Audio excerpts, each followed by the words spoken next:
Hello everyone, welcome back to Study Time with Isha.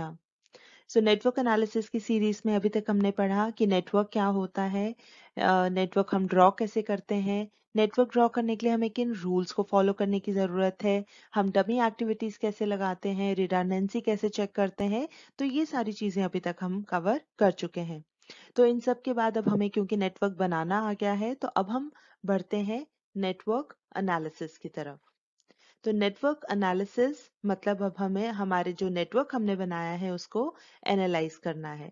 तो basically जो project का एक नेटवर्क होता है वो हमें प्रोजेक्ट के बारे में काफी इंफॉर्मेशन प्रोवाइड करता है।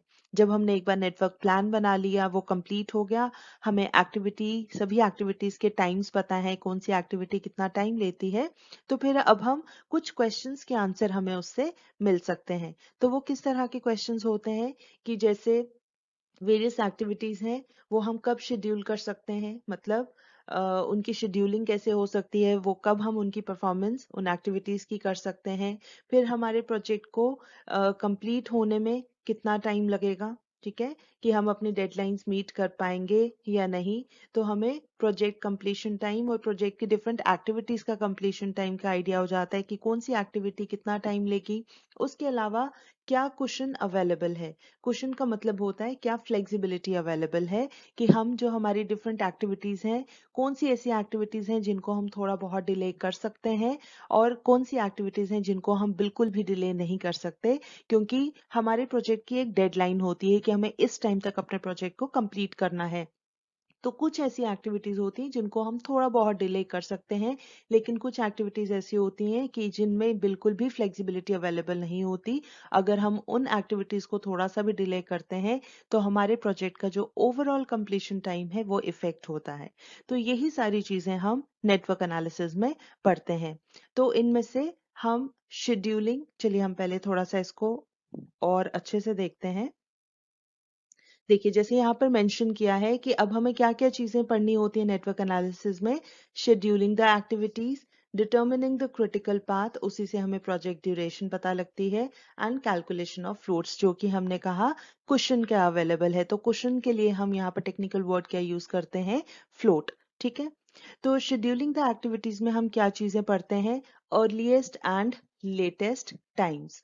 तो इसका क्या मतलब है, अर्लीस्ट और लेटेस्ट टाइम्स में हम ये चीज पढ़ते हैं, अर्लीस्ट जैसे नाम से ही पता लगता है कितना जल्दी, और लेटेस्ट यहाँ पर लेटेस्ट का मतलब है कितना लेट। तो कहने का मतलब ये है कि हम डिफरेंट एक्टिविटीज के लिए स्टडी करते हैं earliest start, earliest finish, latest start and latest finish times, ठीक है। अर्ली स्टार्ट टाइम कौन सा होता है, जो इंडिकेट करता है कि कितना जल्दी हम एक एक्टिविटी को शेड्यूल कर सकते हैं, कितना जल्दी हम कोई एक्टिविटी स्टार्ट कर सकते हैं, ठीक है। अर्लीस्ट फिनिश हो गया कि कितनी जल्दी वो एक्टिविटी कंप्लीट हो सकती है, ठीक है, जितना जल्दी स्टार्ट करेंगे उतनी जल्दी वो कंप्लीट होगी। उसके अलावा लेटेस्ट स्टार्ट और लेटेस्ट फिनिश का मतलब है कि हमारे पास कितना टाइम अवेलेबल है, कितना अलाउड है टाइम, कि अगर हम उसको इतना लेट भी स्टार्ट करें तो भी हमारा प्रोजेक्ट टाइम से कंप्लीट हो जाएगा, ठीक है। तो लेटेस्ट स्टार्ट और लेटेस्ट फिनिश हो गया कि कितना लेट हम स्टार्ट कर सकते हैं, तो ऑब्वियसली कितना लेट स्टार्ट करेंगे उतना ही लेट फिनिश भी होगा।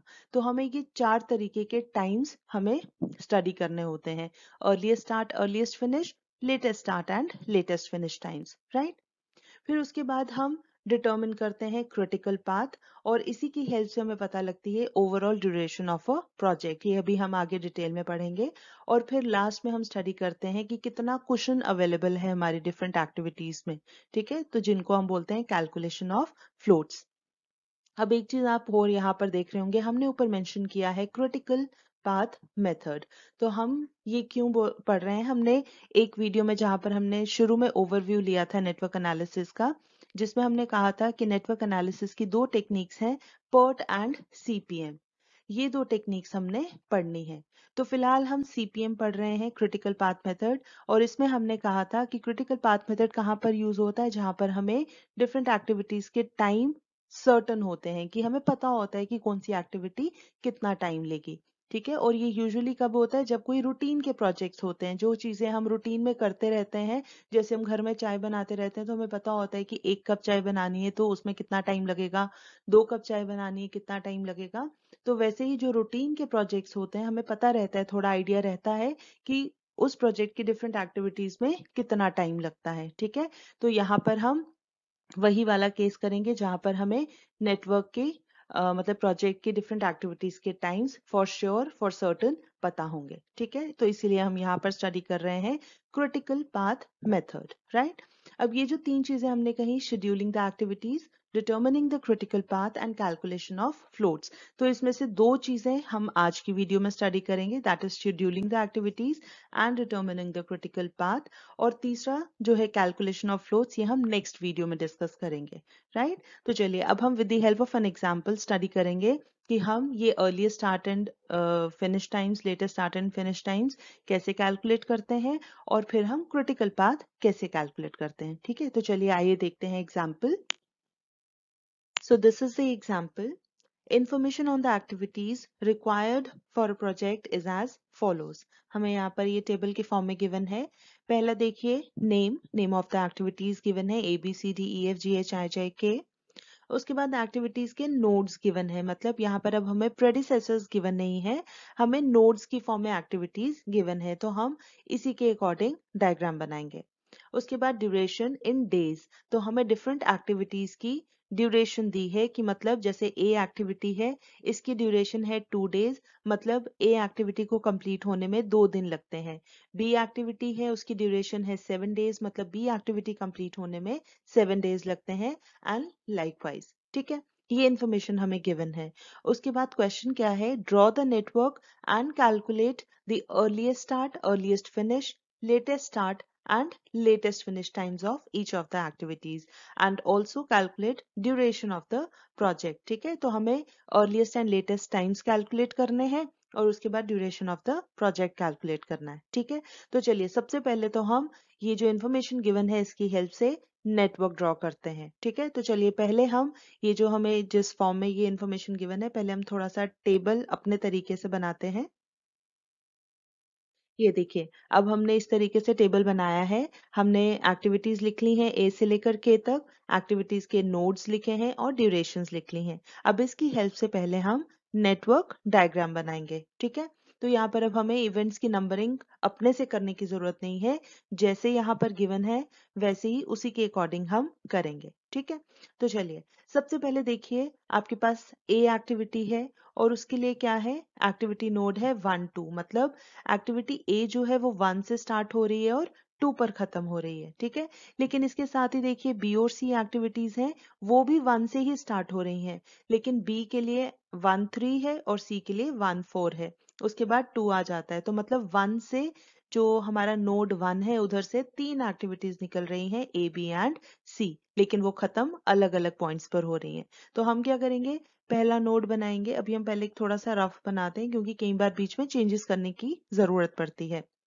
तो हम स्टार्ट करते हैं नोड 1 से। अब नोड 1 से 3 एक्टिविटीज निकल रही हैं, ए बी एंड सी। ठीक है, तो यहाँ पर हम ऐसे लिख लेते हैं ए बी एंड सी, ये 3 एक्टिविटीज हो गई, राइट।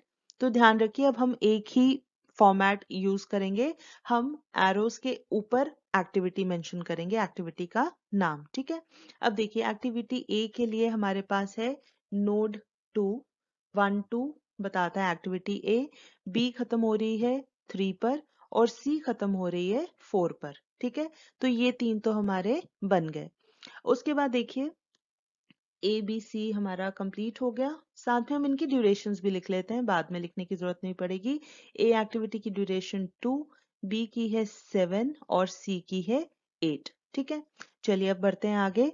अब है एक्टिविटी डी, तो एक्टिविटी डी देखिए ये 2 से स्टार्ट हो रही है और 5 पर खत्म हो रही है। ठीक है, तो हम फिलहाल क्या करते हैं, 2 से 5 तक एक एरो बनाते हैं और ये बताएगा हमारी एक्टिविटी डी, राइट। और इसकी ड्यूरेशन है 3, तो हम साथ ही लिख लेते हैं 3।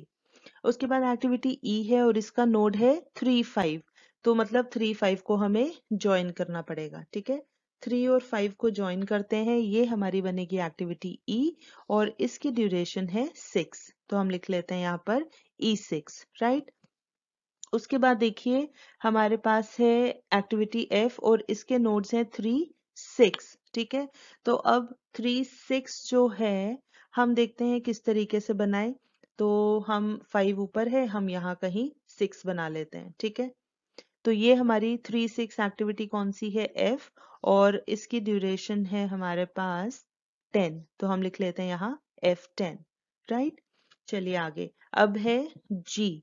तो जी के लिए है हमारे पास 3 7, तो 3 7 हम बना लेते हैं।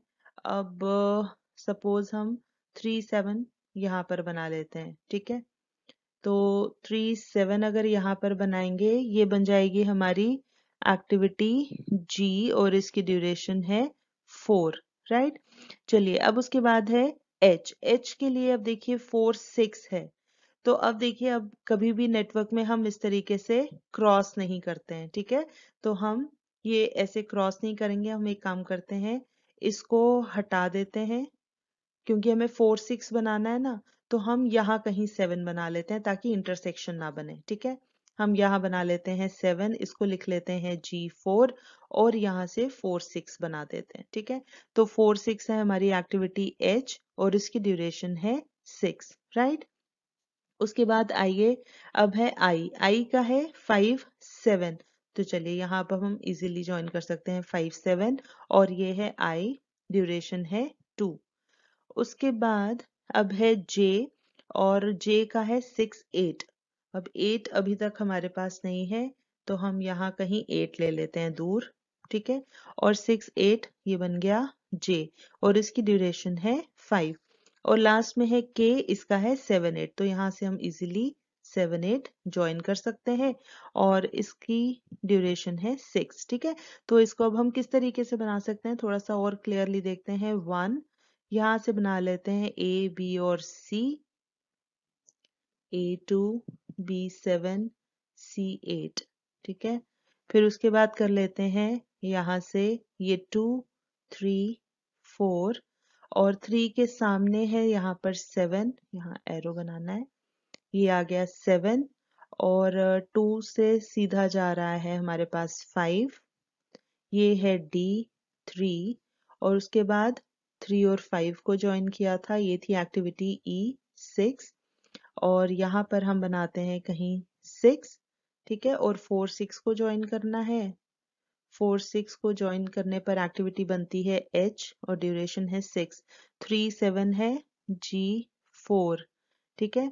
और 5 3 4 5 6 7 हो गया, लास्ट में हमारे पास है 8। तो हम यहाँ क्योंकि 7 8 को भी ज्वाइन करना है ना, तो हम ऐसे 7 8 को कर लेते हैं, और 7 8 बनता है K6, और यहाँ से 5 और 7 को ज्वाइन करना है, ये है हमारी I2, और 6 के बाद 8 को ज्वाइन करना है, और ये हमारी एक्टिविटी है J5, ठीक है। तो हमारा नेटवर्क कुछ इस तरीके से बनेगा। तो इसको अब हम थोड़ा सा अच्छे तरीके से देख लेते हैं प्रॉपर फॉर्मेट में, कि ये डायग्राम किस तरीके की बनेगी।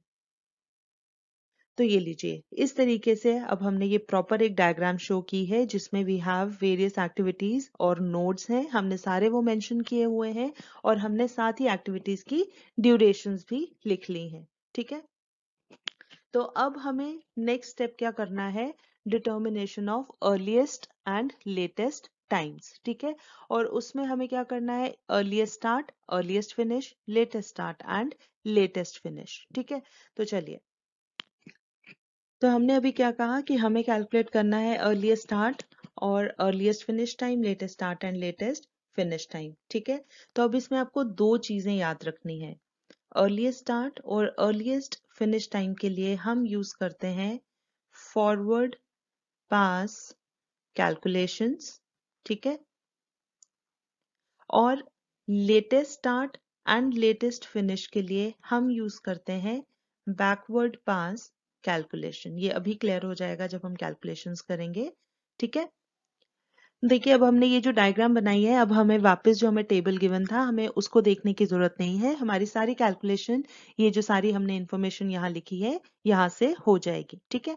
अब क्या करना है, देखिए, पहले हम करेंगे फॉरवर्ड पास कैलकुलेशन। कहने का मतलब है हम लेफ्ट मतलब इनिशियल स्टार्टिंग पॉइंट से स्टार्ट करेंगे और एंड तक जाएंगे, और फिर हम करेंगे बैकवर्ड पास कैलकुलेशंस जो हम एंड से स्टार्ट करेंगे और स्टार्ट तक आएंगे। ठीक है, फिर फॉरवर्ड पास वाली जो कैलकुलेशंस हैं वो हम एरो के ऊपर लिखेंगे, और बैकवर्ड पास वाली कैलकुलेशन हम एरो के नीचे लिखेंगे। ठीक है, हर एक एक्टिविटी के लिए।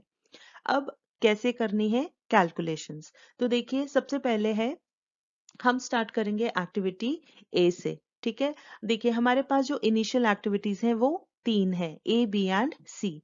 तो जो इनिशियल पॉइंट होता है हम इसको मान के चलते हैं वो 0 टाइम से शुरू होता है। ठीक है, हम इनको ऐसे ब्रैकेट्स में लिखते हैं टाइम, राइट। और वो लिखना कैसे है, क्योंकि ये तीनों ही इनिशियल एक्टिविटीज हैं, तो इन तीनों के लिए हमारा स्टार्टिंग टाइम क्या रहेगा, 0। ठीक है, तो हम तीनों के लिए स्टार्टिंग टाइम जो है अर्लीस्ट स्टार्ट टाइम वो 0 होगा, राइट।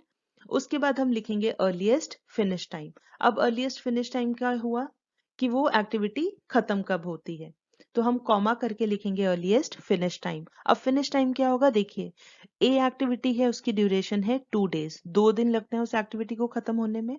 तो अगर वो 0 पॉइंट से स्टार्ट हो रही है तो खत्म कब होगी, 2, 2 दिन लगने हैं ना, तो उसका finish time will be 2, right. उसी तरीके से बी एक्टिविटी है उसको लगते हैं 7 दिन खत्म होने में, तो अगर वो 0 पॉइंट से स्टार्ट हुआ है तो 0 + 7 वो 7th डे पे खत्म होगी। सिमिलरली सी एक्टिविटी 8 दिन लेती है, तो 0 पॉइंट से स्टार्ट हुआ है तो वो 8th पॉइंट पे मतलब 8th डे पे कंप्लीट होगी। Is that clear? तो ये हमारा हो गया ए बी सी एक्टिविटी का earliest start and earliest finish time. ठीक है, अब आगे बढ़ते हैं। देखिए अब हमारे पास है ए बी सी के बाद हम देखते हैं डी एक्टिविटी, राइट। तो डी एक्टिविटी में देखिए हमारे पास 3 लिखा हुआ है, उसका ड्यूरेशन कितना है, 3, राइट। लेकिन उसका स्टार्टिंग टाइम क्या है, पहले हमें लिखना है अर्ली स्टार्ट टाइम। तो देखिए जब तक इससे पहले वाली एक्टिविटी है जो इसका इमीडिएट प्रेडिसेसर है ए, जब तक वो कंप्लीट नहीं होगी तब तक डी स्टार्ट नहीं होगी। और ए कब खत्म हो रही है, 2 पर। ठीक है, तो डी ये खत्म होगी तो डी विल इमीडिएटली स्टार्ट, तो मतलब इसका स्टार्टिंग पॉइंट जो है स्टार्टिंग टाइम है दैट इज 2। ठीक है, अब ऑब्वियसली अगर वो सेकेंड डे पे स्टार्ट हुई है तो वो खत्म कब होगी, 3 दिन लगने हैं उसको खत्म होने में। ठीक है, तो सेकेंड डे पे स्टार्ट हुई तो 2 + 3 5th डे पे वो खत्म होगी, राइट, सिंपल। ओके, इसी तरीके से अब हम देखते हैं एक्टिविटी ई। ई एक्टिविटी के लिए देखो अब इसमें ये स्टार्ट कब होनी है, इसका प्रेडिसेसर है बी, राइट। तो बी जो है वो 7th डे पे खत्म हो रही है, तो ऑब्वियसली वो खत्म होगी तो ये स्टार्ट होगी 7th डे, इसका अर्लियर स्टार्ट हो गया 7। और इसका फिनिश कब होगा, 7th डे पे स्टार्ट हो रही है और उसको 6 दिन लग रहे हैं खत्म होने में, उसकी ड्यूरेशन कितनी है, 6 डेज। तो 7 + 6 इज 13, तो इसका अर्ली फिनिश टाइम हो गया 13 डेज। ठीक है, चलिए अब हम देखते हैं नेक्स्ट इज ई के बाद देखते हैं एफ। तो एफ एक्टिविटी देखिए इसका प्रेडिसेसर कौन है, again B is the predecessor.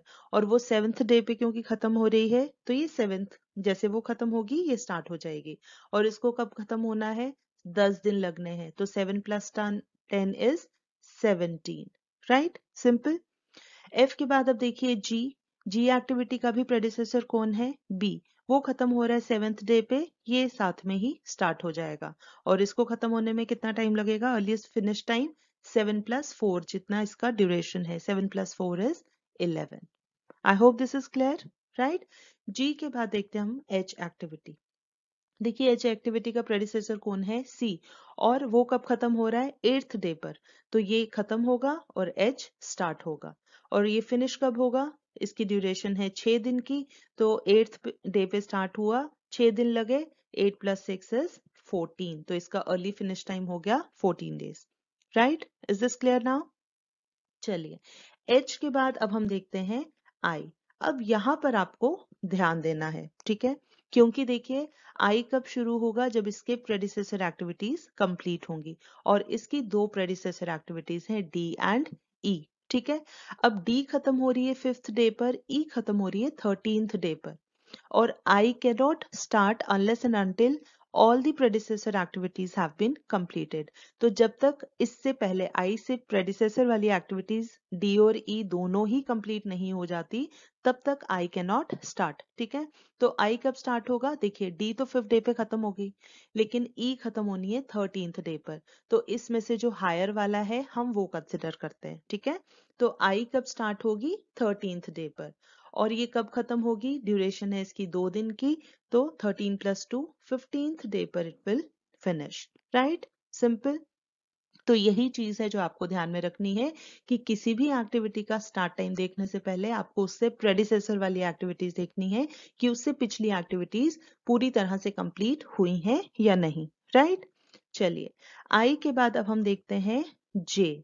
तो देखिए इसी तरीके से अब जे से प्रेडिसेसर एक्टिविटीज हैं एफ एंड एच.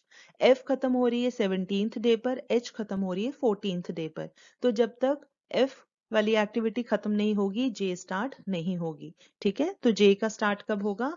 ये 17th पे खत्म हो रही है तो 17. ठीक है, और इसको कितने दिन लगने हैं? 5 दिन. 17 + 5 इज 22. ठीक है, तो 22nd डे पर जे एक्टिविटी कंप्लीट होगी. और लास्ट में अब हमारी रह गई एक्टिविटी के. के की प्रेडिसेसर कौन है? जी और आई. जी खत्म हो रही है 11th डे पर, आई खत्म हो रही है 15th डे पर. तो इनमें से हायर कौन सा है? 15. जब तक आई कंप्लीट नहीं होगी के स्टार्ट नहीं होगी. तो इसका आ जाएगा start time, early start time 15 और खत्म कब होगी? 15 + 6 21. ठीक है, तो 21 21st डे पर के एक्टिविटी कंप्लीट होगी. तो अब देखिए लास्ट नोड है 8 और इस पे ये दो एक्टिविटीज आ रही हैं के और जे. ठीक है, तो जे एक्टिविटी 22nd डे पर खत्म होगी, के एक्टिविटी 21st डे पर खत्म होगी. तो हम प्रोजेक्ट को तब तक कंप्लीट नहीं मानेंगे जब तक सारी एक्टिविटीज कंप्लीट नहीं होती. ठीक है, तो इसका मतलब 22nd डे पर हमारा प्रोजेक्ट कंप्लीट होगा, ना कि 21st डे पर. ठीक है, सो ये हमारी है फॉरवर्ड पास कैलकुलेशंस. तो हमने क्या किया है? हमने एरो के ऊपर क्या लिखा है? Early start and earliest finish times. ठीक है, तो this was forward pass calculations. अब हम करते हैं बैकवर्ड पास कैलकुलेशन. मतलब अब हम एंड से स्टार्ट करेंगे और latest start and latest finish times लिखेंगे. ठीक है, अब वो कैसे करने हैं? देखिए हमारे पास लेटेस्ट टाइम, अब लास्ट पॉइंट से हम स्टार्ट कर रहे हैं ना, तो हम पहले अब लेटेस्ट फिनिश टाइम लिखेंगे और फिर हम स्टार्ट टाइम लिखेंगे. वो लिखना है हमें एरो के नीचे. अब देखिए लास्ट की दो एक्टिविटीज हैं हमारे पास, के और जे. ठीक है, जे और के दो एक्टिविटीज हैं. अब लेटेस्ट फिनिश टाइम क्या है हमारा 8th नोड पर? 22 डेज. ठीक है, तो हम क्या लिखेंगे? दोनों के लिए ही लेटेस्ट फिनिश टाइम, मतलब जितना अलाउएबल टाइम है कि एट द मैक्स कब ये खत्म होगा, दैट इज 22nd डे. तो हम दोनों के ही लिए, क्योंकि दोनों एक ही नोड पर आ रहे हैं, तो दोनों का लेटेस्ट टाइम होगा 22 डेज. हमने इनमें से हायर ऑफ द टू लेना है. ठीक है, अब देखिए पहले हम देखते हैं के एक्टिविटी जो एंड वाली है. अब उसका खत्म होने का टाइम है 22nd डे पर, तो वो स्टार्ट कब होनी चाहिए उस हिसाब से? क्योंकि ड्यूरेशन उसकी 6 दिन की है ना, तो 6 दिन लेने हैं. तो अगर 22nd डे पे वो खत्म हो रही है तो उससे माइनस करो 6 दिन, वो हो जाते हैं 16.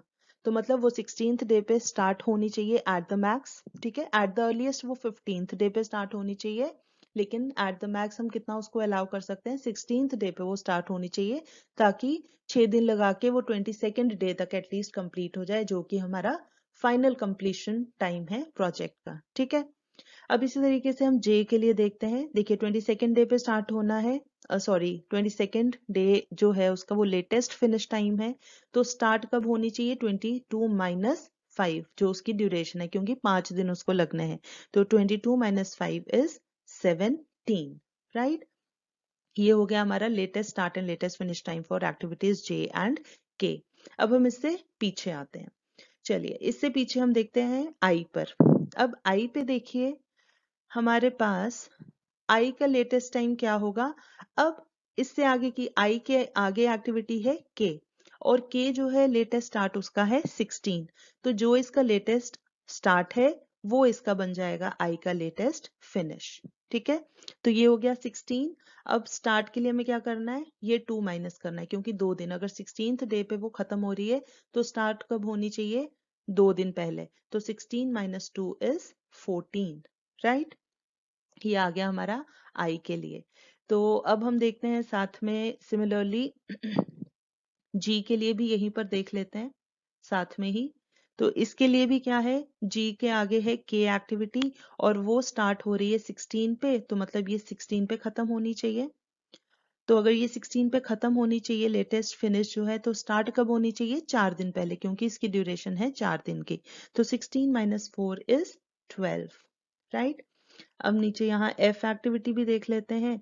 तो एफ एक्टिविटी के लिए देखिए इसका सक्सेसर कौन है, जे एक्टिविटी। और जे एक्टिविटी कब शुरू हो रही है, 17। अब हम लेटेस्ट वाले देख रहे हैं, तो लेटेस्ट स्टार्ट इसका 17th डे पे है, तो वो कब होगा, जब ये 17 पे खत्म हुआ होगा। ठीक है, तो अगर 17 पे इसको खत्म होना है तो स्टार्ट कब होना चाहिए, 10 दिन पहले, क्योंकि इसकी ड्यूरेशन 10 डेज की है। तो 17 माइनस 10 इज 7, राइट। इसी तरीके से एच का देखते हैं। एच का भी आगे सक्सेसर है जे। तो जे अगर 17th डे पे खत्म हो रहा है, मतलब ये सॉरी स्टार्ट हो रहा है, तो एच जो है वो 17 पे खत्म हुआ होना चाहिए। तो 17 पे खत्म कब होगा, जब वो 6 दिन पहले शुरू हुआ है। ठीक है, 6 है इसकी ड्यूरेशन। तो 17 माइनस 6 इज 11, राइट। ये हो गया सारा हमारा। अब हम आ जाते हैं एक्टिविटी ई पर। अब ई एक्टिविटी के लिए कौन है सक्सेसर, आई। आई है 14th डे पे शुरू हो रहा है, मतलब ये कब, ये 14 पे ई खत्म होगा तो वो शुरू होगा। और ये 14 पे कब खत्म होगा, जब 6 दिन पहले ये शुरू होगा, क्योंकि इसकी ड्यूरेशन है 6 दिन की। तो 14 माइनस 6 इज 8। चलिए ई हो गया। अब हम देखते हैं डी। तो डी का भी सक्सेसर है आई और वो 14 पे शुरू हो रहा है, तो ये 14 पे खत्म हुआ होना चाहिए।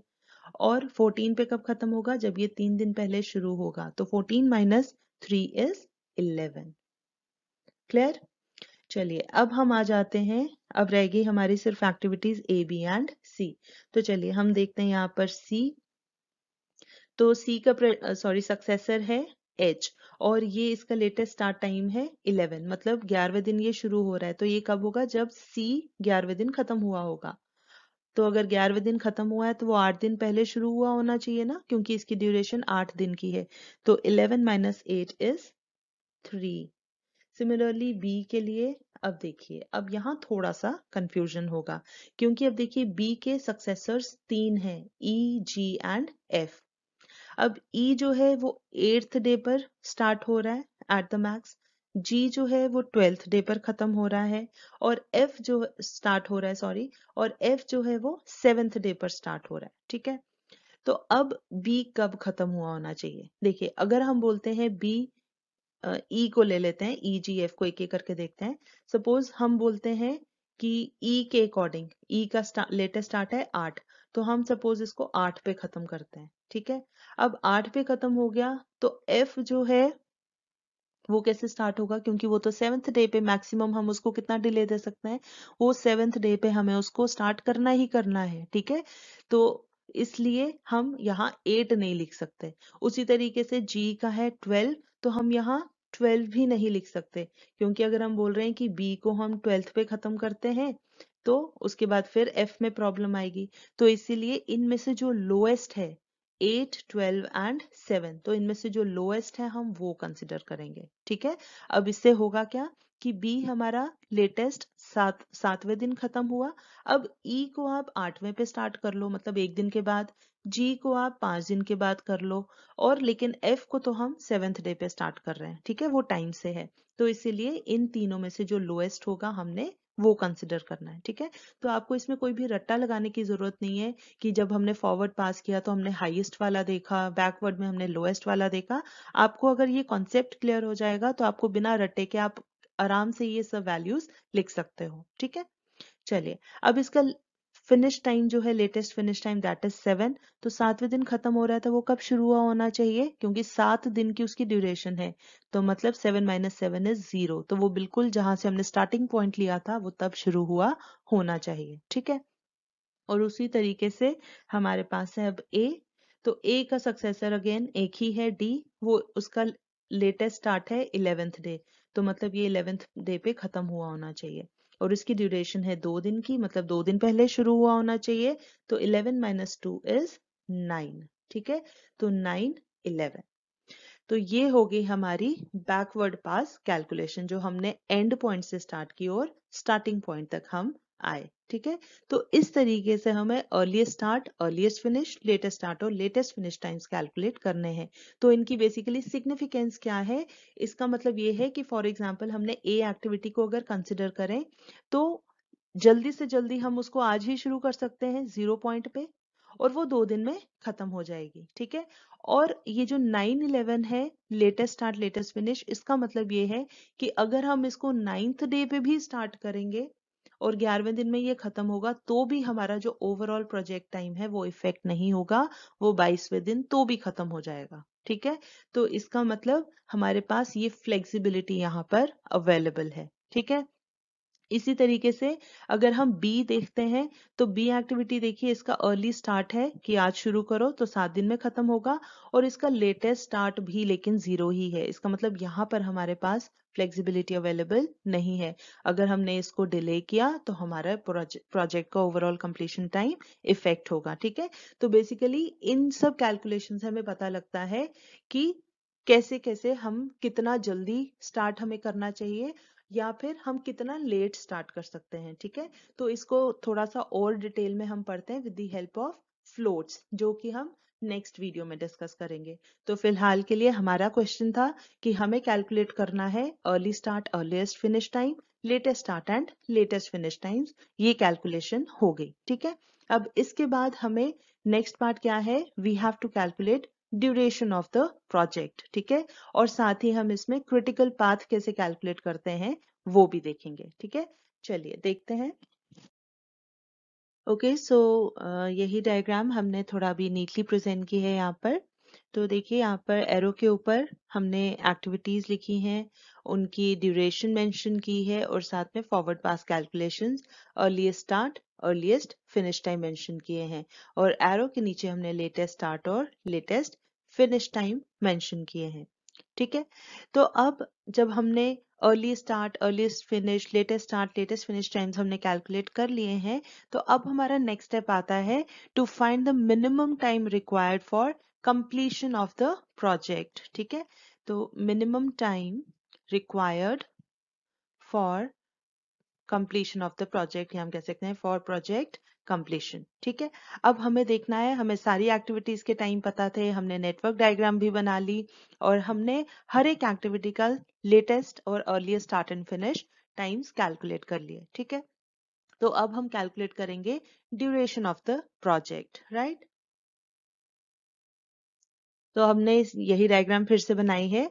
तो यहाँ पर जो हम टर्म यूज करते हैं, हम उसे हम बोलते हैं डिटर्मिनिंग द क्रिटिकल पाथ और ड्यूरेशन ऑफ द प्रोजेक्ट। तो कहने का क्या मतलब है कि देखिए, हमने यहाँ बोला क्रिटिकल पाथ, तो उससे पहले हम देखते हैं पाथ क्या होता है। तो देखिए, path is basically it is a continuous series of activities. ठीक है, जो हमारा स्टार्ट से एंड तक जाता है। तो हम यहाँ पर पाथ किसे बोलेंगे, फॉर एग्जाम्पल हम ये वाला पाथ बोलते हैं कि सपोज ये 1 से लेकर 1, 3, 7, 8 तक, ये हमारा एक पाथ है। ठीक है, and it consist of activities B G and K, right.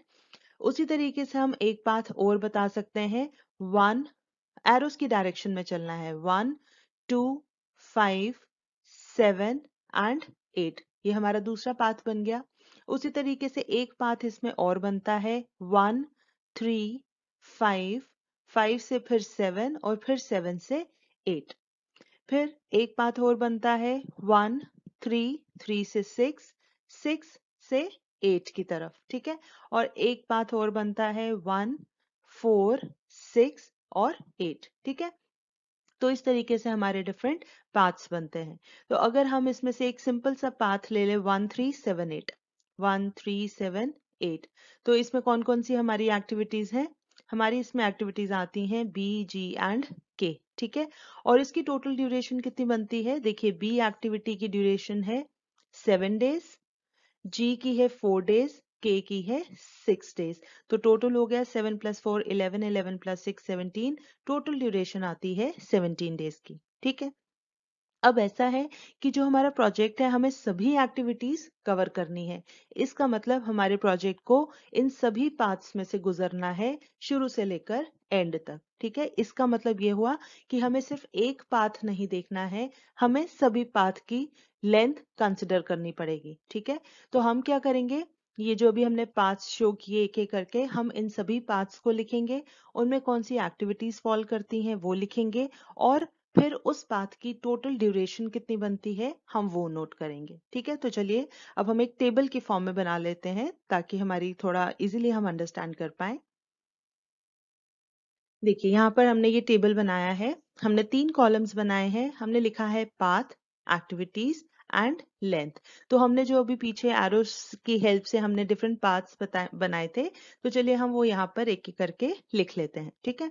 तो हमारा पहला पाथ जैसे बनता है 1 2 5 7 8। ठीक है। इसकी एक्टिविटीज लिख लेते हैं। एक्टिविटीज हमारी बनती हैं A D I and K, और इसकी टोटल लेंथ कितनी बनती है 2 days, 2 + 3 5 + 2 7, 7 and 6 13। तो टोटल लेंथ बनती है 13 डेज की। हम ऊपर यूनिट लिख लेते हैं 13 डेज। ठीक है। उसके बाद हमारा दूसरा पाथ बनता है 1 3 5 7 8, और इसमें हमारी कौन सी एक्टिविटीज आती हैं B E I and K, right. और इसकी टोटल ड्यूरेशन कितनी बनती है इस पूरे पाथ की 7 + 6 13 + 2 15 + 6 21 डेज, राइट। चलिए फिर उसके बाद नेक्स्ट हम एक सिंपल सा पाथ है 1 3 7 8, 1 3 7 8, और इसमें एक्टिविटीज कौन सी आती हैं simple B G and K, और इसकी टोटल ड्यूरेशन है 7 + 4 11 + 6 17, राइट। ओके। नेक्स्ट हमारा पाथ बनता है 1 3 6 8। ठीक है। छोटा सा पाथ है, और इसमें हमारी एक्टिविटीज हैं B F and J, B F J. तो इसमें हमारा टोटल ड्यूरेशन बनती है 7 + 10 17, 17 + 5 22। ओके। और फिर लास्ट हमारा एक पाथ बना था 1 4 6 8, और इसमें हमारी कौन सी एक्टिविटीज हैं C H and J, C H and J, और इसकी टोटल ड्यूरेशन कितनी बनती है 8 + 6 14 + 5 19। तो ये हमारे डिफरेंट पाथ हो गए, उनमें डिफरेंट एक्टिविटीज हो गई और उनकी ड्यूरेशन हो गई। ठीक है। अब इन सभी में से ये जितने पाथ हमने लिखे हैं, इनमें से हमारे इंटरेस्ट का पाथ कौन सा होता है जिसकी ड्यूरेशन सबसे ज्यादा है। ठीक है। और वो कौन सा है बी एफ एंड जे, ये वाला फोर्थ वाला। ठीक है। इसकी ड्यूरेशन सबसे ज्यादा है 22 डेज की। ठीक है। तो इस जिसकी ड्यूरेशन सबसे ज्यादा होती है जिस पाथ की, उसे हम बोलते हैं क्रिटिकल पाथ। ठीक है। और यही डिटरमिन करता है लेंथ ऑफ द प्रोजेक्ट। ठीक है। हमारे प्रोजेक्ट का कंप्लीशन टाइम, ये क्रिटिकल पाथ होता है लॉन्गेस्ट पीरियड, लॉन्गेस्ट पीरियड, और इसी से हमें पता लगता है प्रोजेक्ट ड्यूरेशन, राइट। ऐसा क्यों होता है, हम क्यों बोलते हैं, क्योंकि देखिए अगर हमने पहला पाथ कंसिडर किया तो वो 13 डेज में कंप्लीट हो जाएगा, लेकिन एक बात ऐसा है जहां पर 22 डेज अभी लग रहे हैं, है ना, तो तब तक तो हम कंप्लीट मान ही नहीं सकते अपने प्रोजेक्ट को। सिमिलरली अगर हम सेकंड वाला देखते हैं, उसकी ड्यूरेशन है 21 डेज की, लेकिन अभी ये फोर्थ वाला उसकी ड्यूरेशन 22 डेज की है, मतलब वो वाली एक्टिविटीज जब तक नहीं होंगी हम कंप्लीट नहीं मान सकते। तो कहने का मतलब ये है कि जो लॉन्गेस्ट ड्यूरेशन वाला पाथ है वही डिटरमिन करता है हमारे प्रोजेक्ट की ड्यूरेशन, वही बताता है this is the minimum required time, this is the minimum time required for completion of the project. इससे कम टाइम में प्रोजेक्ट कंप्लीट नहीं हो सकता। ठीक है। So this is our critical path, और क्रिटिकल पाथ पे जितनी एक्टिविटीज होती हैं हम उन्हें बोलते हैं क्रिटिकल एक्टिविटीज। ये कुछ टर्म्स हैं जो बहुत इंपॉर्टेंट है, क्रिटिकल एक्टिविटीज। अब क्रिटिकल एक्टिविटीज हमारे लिए क्यों इंपॉर्टेंट है? क्योंकि ये वो एक्टिविटीज हैं जिनमें कोई भी फ्लेक्सिबिलिटी अवेलेबल नहीं होती, ठीक है। इन एक्टिविटीज में नो फ्लेक्सिबिलिटी। अगर इन एक्टिविटीज में कहीं पर डिले होता है तो हमारा overall project duration will be affected, ठीक है। इसके अलावा जो नॉन क्रिटिकल पाथ्स हैं, इस एक पाथ को छोड़कर जो बाकी के पाथ्स हैं, देखिए पहला पाथ है उसकी टोटल ड्यूरेशन है 13 डेज की।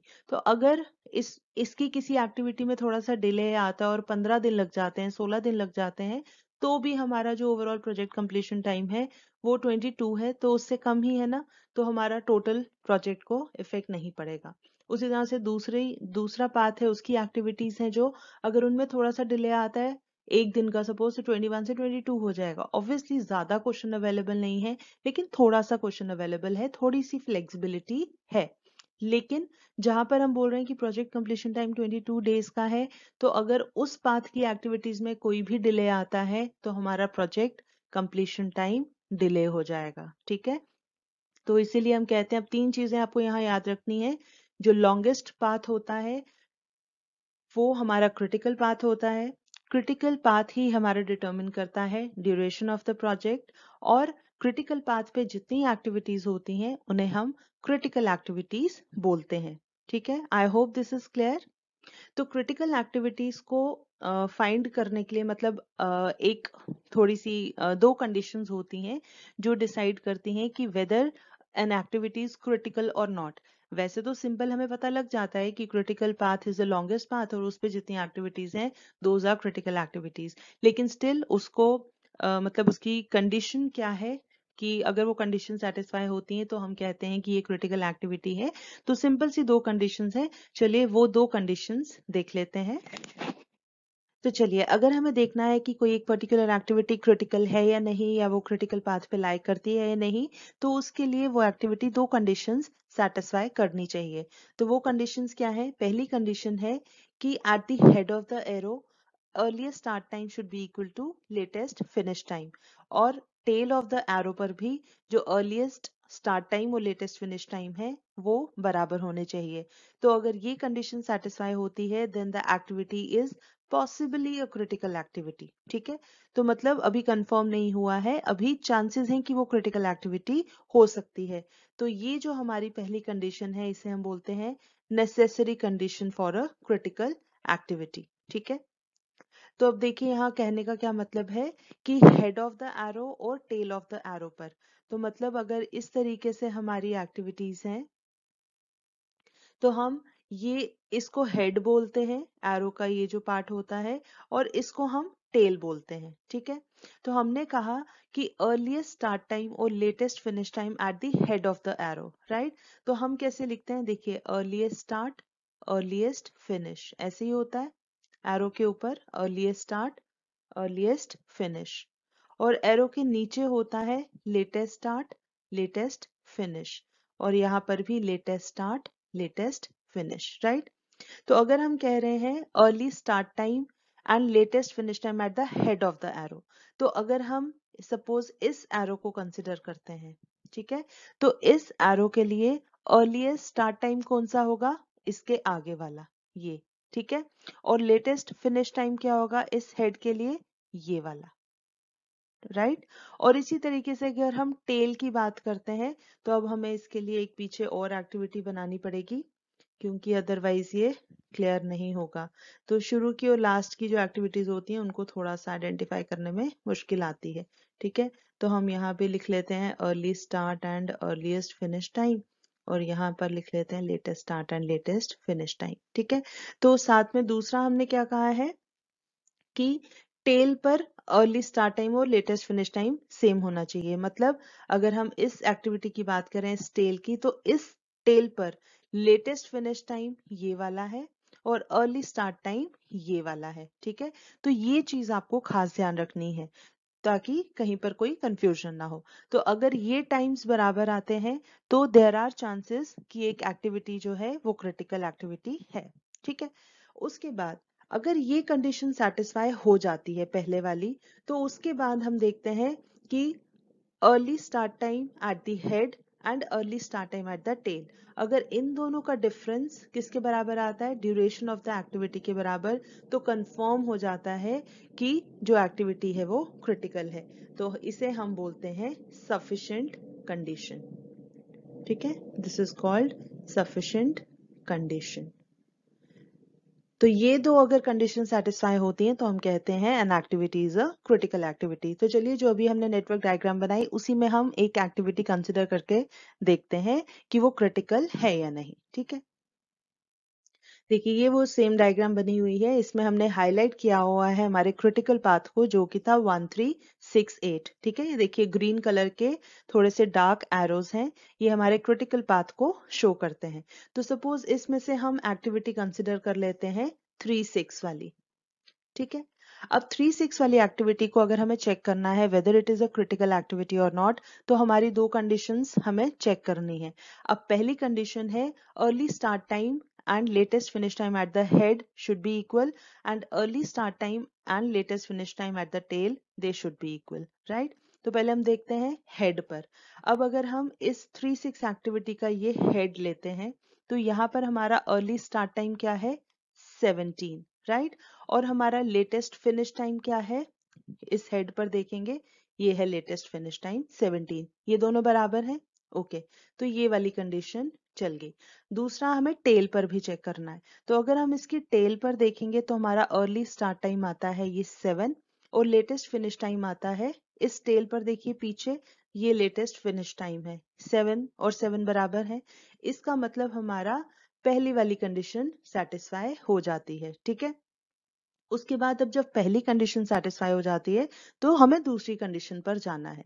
अगर पहली ही सेटिस्फाई नहीं होगी तो फिर कोई मतलब ही नहीं है। ठीक है, पहली हो गई सेटिस्फाई तो हम दूसरी चेक करेंगे, और दूसरी कंडीशन कहती है कि हेड और टेल पर, इस एक्टिविटी के हेड और टेल के जो अर्ली स्टार्ट टाइम्स हैं वो सेम नहीं होने चाहिए, उनका जो डिफरेंस है it should be equal to duration of the activity. ठीक है, तो अब देखिए हमारा अगर हम 36 वाली एक्टिविटी देखते हैं तो हेड पर इसका अर्ली स्टार्ट टाइम कितना है, ये इसका हेड है। ठीक है, इस हेड पर अर्ली स्टार्ट टाइम है 17 माइनस टेल पर, ये टेल है, तो यहाँ पर अर्ली स्टार्ट टाइम है 7। ठीक है, 17 माइनस 7 इज इक्वल टू 10, और हमारी इस एक्टिविटी की ड्यूरेशन कितनी है, देखिए ड्यूरेशन 36 एक्टिविटी की है 10। तो ये कंडीशन भी सेटिस्फाई हो गई।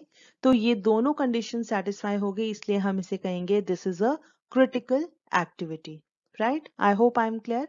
तो अगर आपको चेक करना है किसी और एक्टिविटी के लिए कि वो क्रिटिकल है या नहीं, सेम चीजें आप कंसिडर कर सकते हैं। तो चलिए हम एक एग्जांपल ले ही लेते हैं फॉर क्लैरिटी। सपोज अब हम कौन सी एक्टिविटी लें, सपोज हम ले लेते हैं एक्टिविटी 37। ठीक है, अब हम चेक करते हैं कि जो हमारी 37 एक्टिविटी है वो क्रिटिकल है या नहीं। तो अगेन देखिए पहली कंडीशन क्या है, पहली कंडीशन है हमारी कि हेड पर 37 का ये हेड है, तो इसका अर्ली स्टार्ट टाइम है 15 और लेटेस्ट फिनिश टाइम है 16। ये सेम नहीं है ना, तो यहीं पर हमारी कंडीशन, हमें और कुछ चेक करने की जरूरत ही नहीं है। ठीक है, तो इसका मतलब ये 37 जो है ये हमारी क्रिटिकल एक्टिविटी नहीं है।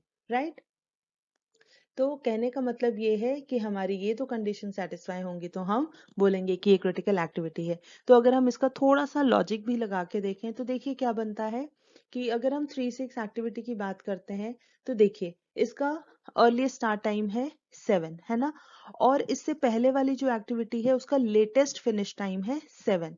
तो अगर इसका जो मैक्सिमम टाइम हम लेकर चलते हैं और उसी टाइम हमारी ये एक्टिविटी स्टार्ट हो रही है 10 दिन में, ये 10 दिन का टाइम लेकर 17 पे खत्म हो रही है। ठीक है, और इसका लेटेस्ट जो अलाउएबल टाइम है लेटेस्ट फिनिश का वो भी 17 ही है। इसका मतलब इससे ज्यादा दिन हम ले ही नहीं सकते, और जैसे ही ये शुरू होगा अगले वाले ने, सॉरी ये जैसे ही खत्म होगा अगले वाले ने स्टार्ट हो जाना है, तो बीच में कहीं पर कोई गैप ही नहीं है। ठीक है, और 17 के बाद 5 डेज की ड्यूरेशन जे एक्टिविटी की है, तो ये टोटल 22 और यही हमारी प्रोजेक्ट ड्यूरेशन है। इसका मतलब कहीं पर स्कोप ही नहीं है कोई क्वेश्चन देने का या कोई डिले का। अगर एक भी दिन का डिले आता है तो हमारा पूरा प्रोजेक्ट डिले हो जाएगा। ठीक है, तो यही सिग्निफिकेंस है हमारी क्रिटिकल एक्टिविटीज की। तो इसीलिए हम कहते हैं कि क्रिटिकल एक्टिविटीज वो एक्टिविटीज हैं जो क्रिटिकल पाथ पर लाई करती हैं। क्रिटिकल पाथ होता है लॉन्गेस्ट पाथ, और लॉन्गेस्ट पाथ जो होता है वही हमें बताता है ड्यूरेशन ऑफ द प्रोजेक्ट। ठीक है, तो आज के लेक्चर में हमने क्या सीखा कि नेटवर्क डायग्राम हमने बनाई, उसके बाद हमने देखा शेड्यूलिंग ऑफ द एक्टिविटीज, और शेड्यूलिंग के लिए हमने देखा earliest and latest times, earliest start earliest finish, latest start and latest finish time हम कैसे कैलकुलेट करते हैं। और उसमें हमने किया forward pass calculations and backward pass calculations. और उसके बाद हमने देखा क्रिटिकल पाथ, सभी पाथ हमने चेक किए नेटवर्क के, उनकी ड्यूरेशंस फाइंड आउट की। जो लॉन्गेस्ट वाला था वो हमने बोला क्रिटिकल पाथ है, और वहीं से हमें मिलती है ड्यूरेशन ऑफ द प्रोजेक्ट। और उसके अलावा हमने दो कंडीशंस सीखी कि कौन सी कंडीशंस हैं जो हमें बताती हैं कि एक पर्टिकुलर एक्टिविटी क्रिटिकल है या नहीं। एक नेसेसरी कंडीशन है और दूसरी सफिशिएंट कंडीशन है। ठीक है, तो यहाँ तक हमने नेटवर्क एनालिसिस के दो पार्ट्स हमने कर लिए हैं क्रिटिकल पाथ मेथड के। ठीक है, अब तीसरा पार्ट इसमें रहता है कैलकुलेशन ऑफ फ्लोट्स, जो कि हम नेक्स्ट वीडियो में करेंगे। तो फिलहाल आज के लिए इतना ही। अगर आपको इसमें कहीं पर भी कोई डाउट आता है तो आप कमेंट सेक्शन में पूछ सकते हैं, और अपने सजेशंस एंड फीडबैक भी आप कमेंट सेक्शन में शेयर कर सकते हैं। तो आज के लिए इतना ही। इसी के साथ I will take your leave. मगर जाने से पहले अगर आपको ये वीडियो पसंद आई हो तो इसे लाइक ज़रूर करें, अपने जानने वालों के साथ ज़्यादा से ज़्यादा शेयर करें। और हाँ, अगर आपने अभी तक इस चैनल को सब्सक्राइब नहीं किया है तो प्लीज़ इसे सब्सक्राइब ज़रूर करें। हम जल्दी हाजिर होंगे एक नए कॉन्सेप्ट के साथ। तब तक के लिए टेक केयर, बाय बाय।